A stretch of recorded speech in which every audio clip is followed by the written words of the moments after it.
Hello guys, I welcome you all in this lecture series of class 9th mathematics. Today we are going to discuss the lecture number 5 of chapter number 1, that is number system. Today we are discussing the examples of this chapter. Okay, so we are moving towards example number 3. So what example number 3 is saying that locate root 2 on the number line. Okay, तो हमें root 2 जो है number line पे locate करना है. तो हम लोग कैसे करेंगे? देखिए, हमारे जो स्टेप्स हैं, ये मैंने खुद के स्टेप्स बनाए हैं, आप इसको फॉलो कर सकते हैं, कोई दिक्कत नहीं, वेरी इजी स्टेप्स हैं. आपको एक बार में आपको सारी चीज एक्सप्लेन कर देंगे, आपको कोई और बुक रेफर करने की जरूरत नहीं है. तो आइए देखते हैं. सबसे पहले हम ये देखना है कि रूट टू आता कैसे, रूट टू कैसे आता है और कौन सा फॉर्मूला लगता है. सबसे पहले हम आपको बता दें, ये पाइथागोरस फॉर्म है. पाइथागोरस फॉर्म क्या कहती है? कोई भी ट्राइंगल का base part that is AB and perpendicular part that is BC, इन दोनों का स्क्वायर करके अगर हम ऐड कर देते हैं तो हमें हाइपोटेन्यूज स्क्वायर मिलता है. हाइपोटेन्यूज क्या होता है? AC. ठीक है, जैसा कि आप देख सकते हैं, ये पाइथागोरस थ्योरम हमें बताती है. ठीक है, so what Pythagoras theorem says that it states that if the square of the perpendicular and the square of the base, then their sum is equal to the square of hypotenuse. Okay, so if you want to note, then you can note. So now we are going to discuss how root 2 comes. Okay, so we assume that AB has 1 unit and BC has 1 unit. Okay, so what is AB? AB is a base and BC is 1 unit, that is perpendicular. Okay, so we substitute these value in this AB square and BC square. So after evaluating we get AC.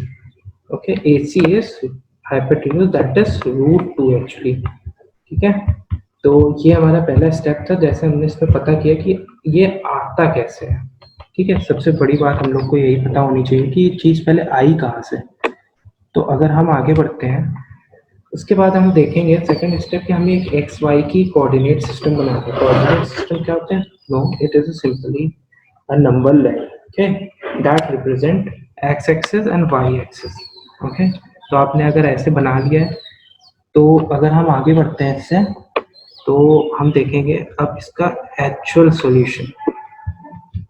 अब actual solution में क्या है, हमने Pythagoras theorem use किया हम लोगों ने. ठीक है, एक्चुअल सॉल्यूशन में ये हमने बताया है कि हमने पहले ऊपर वाले पार्ट में एज अ सैंपल हम लोग ने एक ट्राइंगल ड्रॉ किया था. ओके, ट्राइंगल में हमने क्या लिया था कि in triangle we have taken the 1 unit of base and the 1 unit of hypotenuse, sorry perpendicular, and then we evaluated by Pythagoras theorem the hypotenuse. Okay, so let's discuss here also. So we know that what unit we have to take as base and what unit we have to take as perpendicular. Okay, so we assume that OC as 1 unit, है ना, and perpendicular AC as 1 unit. So we evaluated by Pythagoras theorem that OA will be root 2. This part, that is hypotenuse, will be root 2. Okay, so this is not the way to represent the irrational number on the number line. Okay, this is the half of the part of the question. So the main important part is very easy and very important also. So what we have to do, that we have to take the what we say, a compass. The compass, we have to put one point, that is the very middle point here, and where we have attached the pencil we have to keep on point A. Okay, so we have to draw an arc simply that cuts the number line.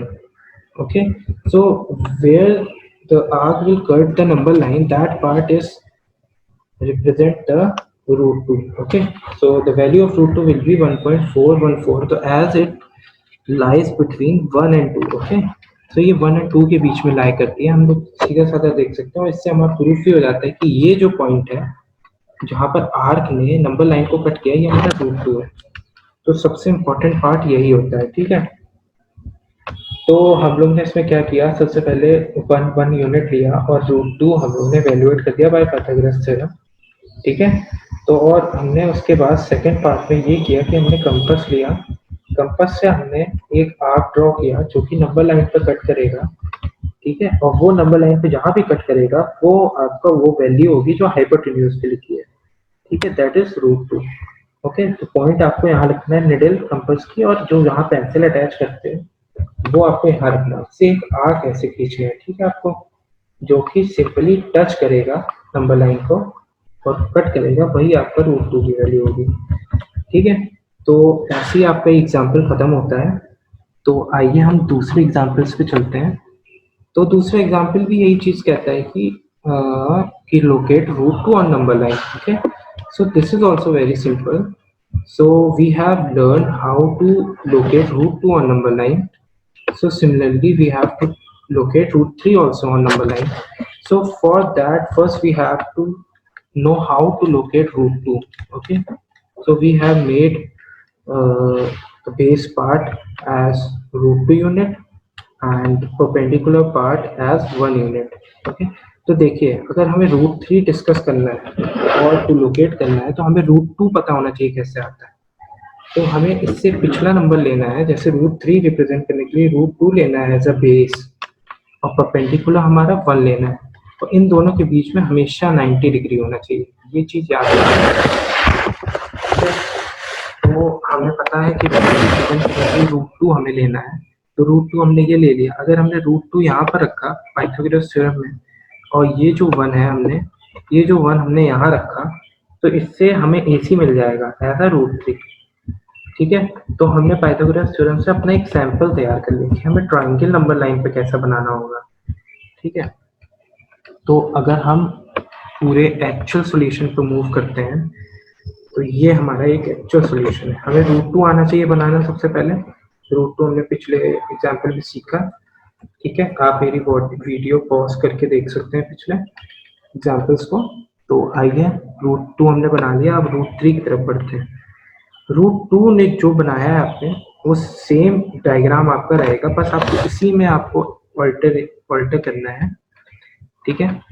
आपको उसी में थोड़े changes करने हैं और आपका उसी में √3 बन जाएगा। तो हमने आपको बताया कि √3 बनाने के लिए √2 पता होना चाहिए, और हमेशा परपेंडिकुलर और बेस में हमेशा 90 डिग्री रहता है, ठीक है। तो आपने पहले इतना पार्ट बनाया था, अब इस पार्ट को भूल जाइए, ठीक है। तो अब आपने इस पार्ट से परपेंडिकुलर ड्रॉ किया, हमें हमेशा परपेंडिकुलर ड्रॉ करना होता है, ठीक है, जो कि 90 डिग्री पे होता है बेस से, वो भी ऑफ ओनली 1 यूनिट। और जो हम इस लाइन को अगर हम ज्वाइन करेंगे तो ये हमारा √3 होगा। आइए देखते हैं, ठीक है।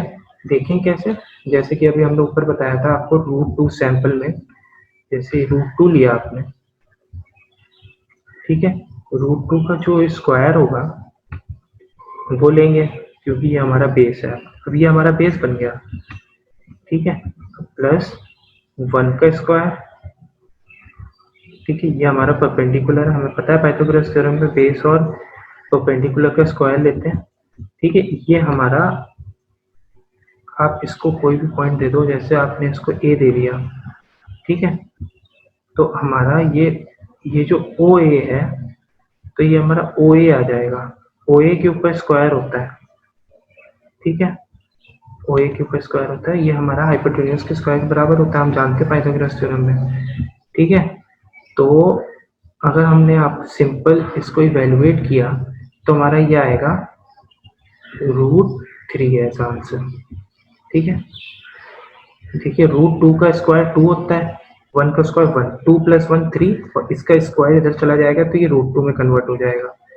तो ये हमारा आ गया O A, that is hypotenuse. Okay, so we have proved √3 also on number line. So this is the half part of the question. Then what we have to do now, we have to take the compass. So we have to put the needle point here and the pencil point here, and we have to draw an arc, okay.